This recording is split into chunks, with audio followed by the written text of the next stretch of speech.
Hi friends, అందరికీ నమస్కారం అండి. ఇప్పుడే అందిన వార్త, హైకోర్టు సంచలన తీర్పు.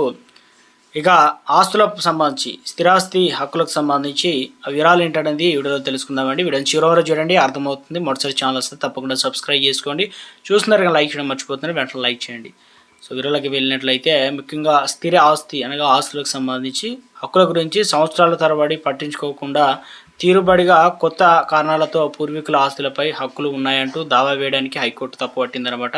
అంటే చాలా రోజులైన తర్వాత కూడా ఇది మా పూర్వీకుల నుంచి వచ్చిందని చెప్పేసి కోర్టులో ఇలా దావాలు వేస్తూ ఉంటారు. అంటే ఇలా చేయడం కూడా తప్పు పట్టింది. ఎందుకంటే హక్కులు మొదటిసారిగా ఇతరులకు బదలాయింపు జరిగినప్పటి నుంచే దావా వేసేందుకు గడువు మొదలవుతుందని గుర్తు చేసిందనమాట. అదేవిధంగా హక్కులు ప్రారంభమై దాదాపు 12 ఏళ్లలోపు ఆస్తులు క్లెయిమ్ చేస్తూ సివిల్ కోర్టును ఆశ్రయించవచ్చు అని చెప్పేసి స్పష్టం చేసిందనమాట.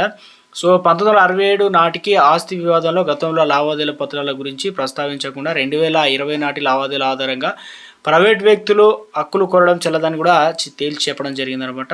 ఇక దావా దాఖలుకు సంబంధించి గడువు వ్యవహారాల్లో లిమిటేషన్ చట్టానికి వ్యతిరేకంగా సివిల్ కోర్టు ఇచ్చిన ఉత్తర్వులను రద్దు చేస్తూ తీర్పు అయితే హైకోర్టు అనేది సంచలన తీర్పు వెల్లడించింది. రంగారెడ్డి జిల్లా మహేశ్వరం మండలంలో 29 ఎకరాల భూమి పై హక్కులు కోరుతూ ఇద్దరు వ్యక్తులు దాఖలు చేసిన దావాను సివిల్ కోర్టు అయితే అనుమతించడాన్ని సవాల్ చేస్తూ 22వ సెంచరీ ఇన్ఫ్రాస్ట్రక్చర్ ప్రాజెక్ట్ లిమిటెడ్ వేసిన పిటిషన్ పైన జస్టిస్ అలియాస్ శెట్టి లక్ష్మీనారాయణ ఉత్తర్వులు అయితే జారీ చేశారు.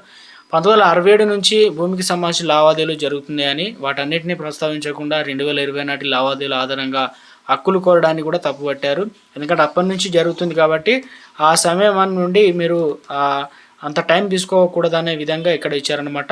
ఆ ఆధారంగా హక్కులు కోరడాన్ని తప్పుపట్టింది. ఇప్పుడు 2020లో లిమిటేషన్ చట్టానికి వ్యతిరేకంగా సివిల్ కోర్టు ఇచ్చిన ఉత్తర్వులను రద్దు చేస్తూ తీర్పు అయితే ఇవ్వడం జరిగిందనమాట.